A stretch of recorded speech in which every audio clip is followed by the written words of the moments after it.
Hola, soy Víctor Hugo Murillo, editor de la sección del Mundo del diario La Nación. España fue a elecciones el domingo 10 de noviembre y sobre los resultados y las expectativas de la conformación de un nuevo gobierno, quiero conversar hoy con mi amigo Constantino Urcullo, profesor de Ciencias Políticas de la Universidad de Costa Rica. Bienvenido, Constantino. Buenos días, Víctor Hugo. Muchas gracias por la invitación. Con todo gusto. Lo primero, Constantino, que me gustaría es que nos hagas un análisis de estos resultados que dejaron las elecciones del 10 de noviembre. Ganadores, perdedores, sorpresas si las hubo, en fin, ¿cómo las resumís y analizás? Bueno, yo siento que hay un gran perdedor que se llama Ciudadanos. Es el partido de Albert Rivera, se derrumba pero estrepitosamente. Hay un gran ganador, que es la extrema derecha de Vox, y en el medio quedan, hay un ganador parcial, que es el Partido Popular, que sube de 66 a 88 escaños, que es un partido de centro derecha, y luego el partido de gobierno se queda estancado, que es el Partido Socialista Obrero Español, pierde 3 escaños, pero y la izquierda, más izquierda, pierde escaños significativos. Podemos, aunque Más País recupera 13 escaños de los 7 que pierde Podemos. Y entonces yo diría que la gran sorpresa es el repunte fulgurante, como lo han dicho algunos, de la extrema derecha, provocado en gran parte por la crisis en Cataluña, pero que obedece también una tendencia de fondo que atraviesa la sociedad europea frente al tema migratorio, frente a la misma globalización y a la misma centralidad de los organismos de la Unión Europea. Constantino, el martes, Pedro Sánchez e Iglesias anunciaron un preacuerdo para un gobierno de coalición de izquierdas, que por cierto, una cosa muy interesante, va a ser la primera coalición de gobierno desde la Segunda República en España.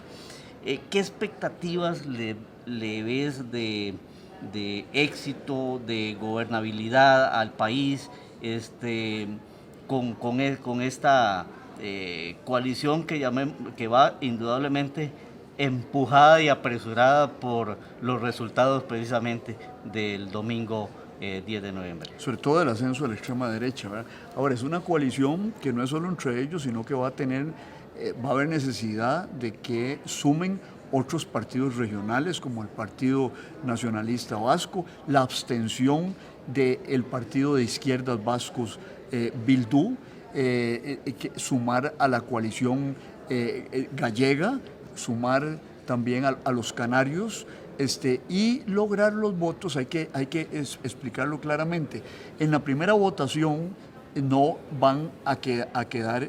no va a haber investidura. No va a haber investidura, ¿no? Es decir, no va a quedar Pedro Sánchez. Eso es una coalición, es una votación que necesitarían 176 votos. En la segunda votación, después de esta primera, ganan el que tenga más síes y no tenga más noes, ¿verdad? Es una mayoría simple. Sí. No alcanzan la mayoría absoluta en la primera votación y en la segunda quedan con mayoría simple. Pero para que llegue a mayoría simple es necesario que algunos se abstengan también, ¿verdad? Entonces, y que otros se les sumen. Yo ayer estaba haciendo, usted vio en El País que tiene un calculadorcito, sí. Y lo más que me llegaba haciendo, sumando partiditos y partidos regionales, llegaba como a 167, 169 votos, un poquito más, tal vez hasta 173 forzando las cosas, pero no llegan a los 176. Esto obliga a una segunda votación de acuerdo con el artículo 99 de la Constitución española. Ahora, pensemos, digamos que cuajara este gobierno de coalición. ¿Cuáles son los riesgos y potencialidades que le ves a ese gobierno de coalición? Bueno, un riesgo es que el conflicto de Cataluña. En el preacuerdo tratan de solucionarlo ellos diciendo de que lo de Cataluña se tendrá que resolver dentro de la Constitución, o sea, sin referéndum. Ahí Pedro Sánchez salva su responsabilidad y Pablo Iglesias se monta en el carro de los constitucionalistas. Y después el tema de las políticas sociales va a ser un tema importante, la reforma laboral, etcétera. Pero yo pienso que el gran tema es Cataluña, porque es el tema que creó los miedos de que se rompiera la unidad de España. Porque de hecho Iglesias ha tenido que ceder en su propuesta inicial de que fuera un referendo, porque eso era inaceptable para el PSOE y bueno, y para todas las... Y para la Constitución. Y para la Constitución. Ahora, en esta coalición de gobierno se anuncia que, por ejemplo, el PSOE tendría las vicepresidencias política y económica y Podemos tendría la vicepresidencia social. ¿Hasta dónde en esta convergencia de fuerzas podrán, por ejemplo, sostenerse hasta el fin de la legislatura, que es el objetivo, dice Pedro Sánchez? Es difícil, digamos, cuando hay, y lo hemos visto en nuestro país, cuando hay convergencia de fuerzas que son disímiles, surgen las contradicciones en algún momento. En estos momentos, yo diría, es el amor de la coalición lo que los mantiene unidos y sobre todo el miedo a la extrema derecha. Y usted que es historiador, Víctor, aquí lo que hay es el miedo ya mío de que España se polarice otra vez en aquello que en la guerra civil de España se llamó la España roja y la España negra, ¿verdad? Y que entonces ya España no pueda vivir orientada hacia el centro, sino que hay una polarización entre las derechas y las izquierdas, que el PSOE, digamos, con esta coalición se va un poquito a la izquierda, que es un partido socialdemócrata de centro-izquierda, y que el PP, que había sido un partido de centro-derecha, el Partido Popular, empujado por Vox, se vaya a más todavía a la derecha. Y entonces volvemos otra vez a un escenario similar, no igual, al que se dio durante la Segunda República, donde se polarizaron las fuerzas. Sí.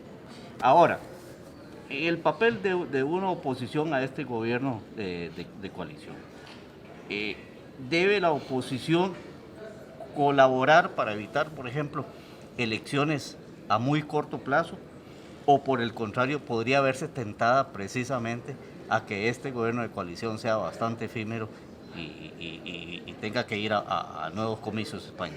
No lo veo, es decir, a ellos les conviene hacer una labor de erosión sobre esta coalición, denunciarla con respecto a las actitudes de Cataluña o, por ejemplo, denunciarla con respecto al gasto público y políticas económicas y ir acumulando eso para tener, bueno, yo diría que dentro de dos años sacarles algunos de esos partidos pequeños y dentro de 2 años darle un voto de censura. Acordémonos que es un régimen parlamentario y que se caiga el gobierno, pero yo no creo que el Partido Popular, que es un partido moderado y de centro derecha hasta el día de hoy, apueste por la inestabilidad de España. Creo que ellos van a apostar por el ser el polo de oposición a esa izquierda, pero sin caer, hay sectores muy democráticos ahí y hay sectores que no son abiertamente reaccionarios, como la dirigencia de Vox, que podrían apostar bueno, tengamos elecciones dentro de 2 años, pero ganemos nosotros, continuemos este ascenso de 66 a 88 y podríamos eventualmente, ante un desastre económico, social o del equilibrio territorial, podríamos eventualmente ganar unas elecciones. Ahora, Constantino, ¿cuánto pondrá a prueba la estabilidad de España? Y ya a esto te referiste un poco, pero me gustaría que lo ampliaras. ¿Cuánto pondrá a prueba la estabilidad de España el conflicto de Cataluña? Porque por el momento continúan, este miércoles continúan las protestas, los bloqueos de carreteras. O sea, el independentismo no pareciera estar dispuesto a ceder 1 milímetro en su lucha. ¿Cómo lo ves? Yo veo que están en una actitud maximalista y muy radical. Hay sectores moderados, por ejemplo, la alcaldesa de Barcelona, que es de Unidos Podemos, es catalana, puede tener un rol importante que jugar. En los partidos catalanes no todos son independentistas, aunque se han radicalizado en ese sentido, pero digamos, al día de hoy yo lo que veo es una subida de la temperatura. Ayer la policía francesa tuvo que levantar bloqueos de carreteras en territorio francés. Mire, en la guerra civil, gran parte del escenario de radicalización ocurrió en Cataluña, donde no solo se pelearon con los fascistas, sino que se mataron entre comunistas y catalanes y anarquistas catalanes. Entonces, ese es un escenario negro. Yo no lo veo tan negro en este momento. Me parece que estos partidos y tal vez con la intervención de Pablo Iglesias, que no ha sido radical en el enfrentamiento con Cataluña, sino que habló del referéndum, podría ser un factor que moderara a los sectores más radicales del separatismo catalán. Por último, estamos conversando en momentos en que no conocemos cómo van a repartir, por así decirlo, el queque Podemos y el Partido Socialista. Eso va a ser, eso puede dar, creo yo, bastantes pistas para ver el tipo de gobierno que se vaya a tener. Ciertamente hay que ver cómo se reparten esos ministerios. Yo supongo que ministerios claves como la defensa caerán en manos del Partido Socialista. Hacienda, algunos ministerios del sector económico clave, pero digamos, por ejemplo, yo imaginaría si hay el equivalente de un Ministerio de Trabajo, que eso va a ir en manos de Podemos, ¿verdad? Y algunos ministerios que tengan que ver con políticas sociales van a las manos de Podemos. Pero hay que ver en específico y sobre todo ver cuál va a ser la reacción de la oposición a esa repartición, que hay que decirlo claramente, no es repartición de botín, sino que en un régimen parlamentario eso es lo normal, que las fuerzas que forman coalición se repartan su presencia en el gobierno. Constantino, muchas gracias por tu presencia, por tus explicaciones. En nación.com seguiremos muy atentos al desarrollo de este proceso en España. Muchas gracias.